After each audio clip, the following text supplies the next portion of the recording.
গার্মেন্টসের পর বাংলাদেশের অর্থনীতির নতুন গেম চেঞ্জার কি তবে চামড়া শিল্প হতে যাচ্ছে, নাকি পরিবেশ দূষণের দায়ে হারিয়ে যাবে অপার এই সম্ভাবনা?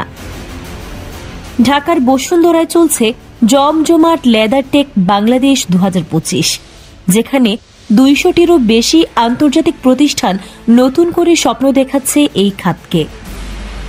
পরিসংখ্যান বলছে বাংলাদেশ ইতিমধ্যেই বিশ্বের শীর্ষ 10 জুতা উৎপাদনকারী দেশের তালিকায় জায়গা করে নিয়েছে এবং গত এক বছরে রপ্তানি বেড়েছে প্রায় 13%, যার আয় ছাড়িয়েছে $1 বিলিয়ন। সস্তা শ্রম আর প্রচুর কাঁচামালের কারণে বিশ্ববাজারের বড় ব্র্যান্ডগুলো এখন চীনের বিকল্প হিসেবে তাকাচ্ছে আমাদের দিকেই। তবে সাভারের ট্যানারি পল্লীর পরিবেশগত মান বা ইটিপি সমস্যা সমাধান না করলে ইউরোপের উচ্চ মূল্যের বাজার ধরা কঠিন হয়ে পড়বে।